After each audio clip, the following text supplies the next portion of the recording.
What's up, guys? Emilio here, back again at Emilio's Bakery, and today I'm joined with my teammate Jennifer Lozano, who qualified for the Paris 2024 Olympics, who is also the silver medalist at the Pan American Games. So all props to her.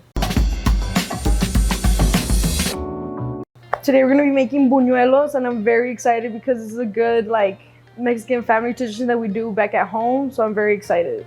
Okay, we're gonna start off by mixing our dry ingredients to form a dough, which is basically a tortilla. I'm just kidding, it's a tortilla. Jenny was about to punch me. I was about to say, I was gonna be tortilla. So let's go ahead and start adding these into the bowl. I saw your mom there in the crowd. She was screaming her guts out. What does it feel like having your parents out there to be able to support you while you're fighting for a spot to qualify for the Olympics? Man, I'm not even gonna lie to you. That was so surreal. Just hearing my mom in the crowd and that just gave me a different type of extra push. That really took out a different type of energy in me that I was just you had that dog in you. Man, it was crazy. It was so surreal. I just had to, in the back of my head, I was like, I need to show her that every night, every tear, every time she saw me all beat up, crying from the gym, crying because of diets, I need to show her that this is why it's gonna pay off. This is exactly why I had to go through whatever I had to go through and sacrifice everything I had to sacrifice because of that exact moment. Okay, so now that our dry ingredients are mixed, we're gonna add our shortening until the dough is nice and crumbly, and then we can start adding our water in after. Jenny, after your semi-final bout, how did it feel when you won, knowing that you qualified for Paris? It was like a shock down my spine, mostly because I couldn't believe it.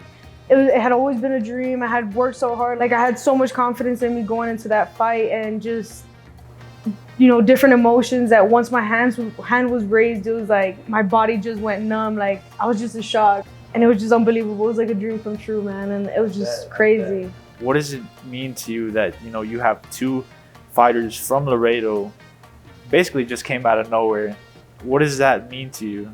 It means a lot to me. It means everything, just because even though we weren't as close when we were kids, I always knew you. And just seeing how far we've both come, with similar backgrounds and stuff, and just being from the same city, and people doubting us, people with that small mindset, that close-minded mindset from Laredo that we once had, It's crazy that we surpassed that. What did you think of me when growing up?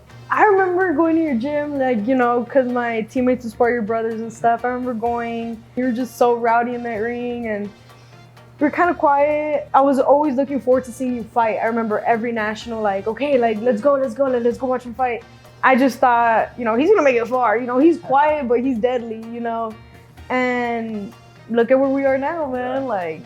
So we got our dough ready, and now we're gonna start breaking it up into little golf ball size dough balls. Okay, so Emilio, you asked me what I thought about you when we were kids at nationals. So what did you think about me when we were kids and you'd see me at nationals or at your gym? I thought you were an amazing fighter.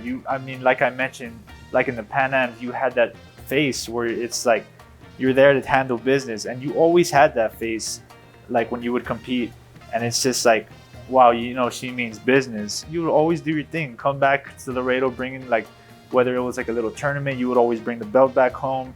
So it was always something cool. We got our dough ready into little balls, and now we're gonna go ahead and start rolling them out so we could form little tortillas.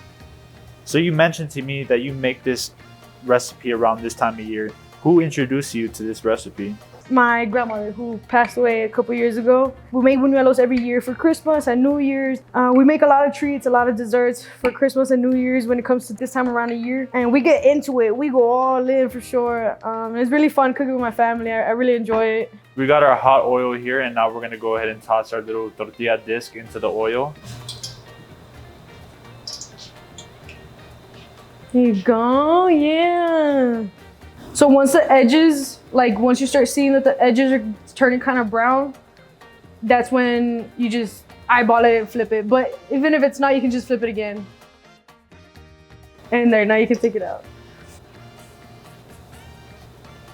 We got our bunuelos ready, and we coated them in our cinnamon and sugar mixture. So now the only thing that's left to do is eat them.